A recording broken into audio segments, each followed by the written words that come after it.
Today, guys, we want to talk about why it's not always the best idea to wait and save up your 20% when trying to buy a house, especially in markets like today.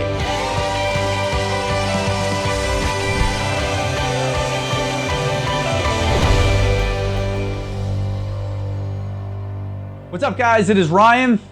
And Neil. And today I wanted to talk about, real quickly, a situation that I see a lot online where there's a lot of people, and this is predominantly for first-time home buyers looking to buy their first house. Yes, as of right now, we are in May of 2022. It is a very different market. In fact, the last 2 years have been very different. In fact, I mean, you've been doing this for probably almost 40 years now. Have you ever seen a market like this? No, this is just absurd. This is just crazy. You left them speechless, and that's not easy to do. Anyway, what I wanted to say is, in this market, a lot of people, especially there's some financial advisor type people that will say no debt, and you need to save 20% down. Here's the problem. 20% down on a $300,000 house, Neil, is what? 60 grand plus closing costs. So what, maybe 70, 75,000? Exactly. That's a lot of money. It's a lot of money. Here's the other problem.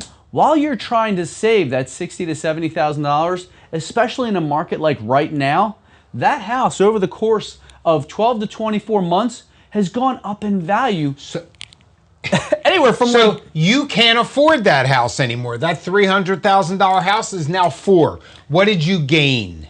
Here's the other problem with that, guys. Not only has the house value gone from $300,000 to $400,000, guess what else has gone up?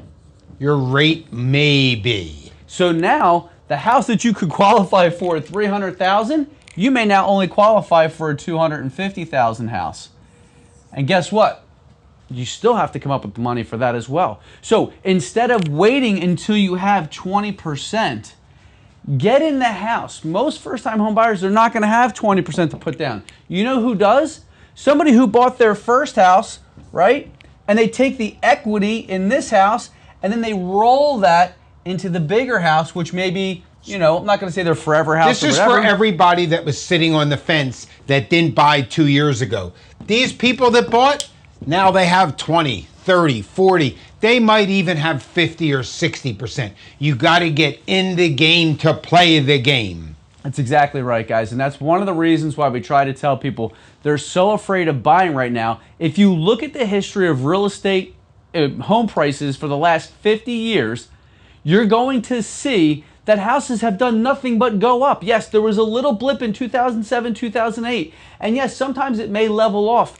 But that line looks like this. And in the last 10 years, because builders are no longer building affordable housing, they're only building high-end and luxury housing because the wealthy are paying cash for those properties, they're not building properties. So that means that the inventory is getting smaller and smaller. And your rent is going to double or triple. Because they can. And we had another client just today who's buying a house, and there's tenants in the house, and he's like, I'm really sorry, I don't know what to do. They want to stay in the house longer.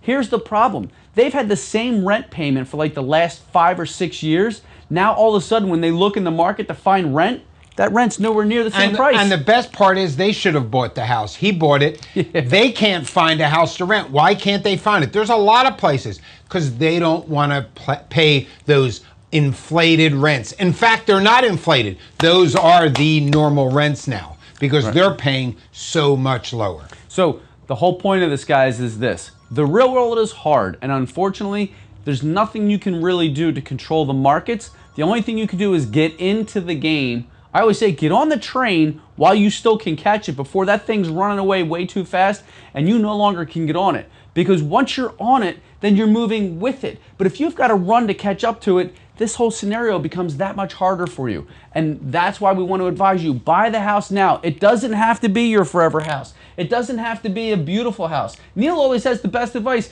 Buy the ugliest house on the best block. Invest a little bit of money over 5 years, and now all of a sudden that house is going to increase in value. You're going to have to pay off some debt. This is all cash equity. And that's the best advice we could give to you. Your first house is not going to be your forever house. If it is, God bless you. You did it great. But it wasn't mine, and it isn't most people's. Not mine either. Buy, you get in the market, so you can play the game. Exactly. Hopefully that was helpful for you guys. If you have any questions, let us know. If you're not sure, we always tell you, we won't pull your credit, but we will ask you enough questions or get enough information from you so that we can tell you where you stand. If this is the scale, this is the start, and this is buying a house, you might be right here, but you also might be right here and you don't even know it. Just like we just, Worthington, we have somebody that's settling at the end of this week. She's like 25 years old. She didn't think she could do it. In less than 2 weeks, she was under contract, bought a house, and she's settling at the end of this week.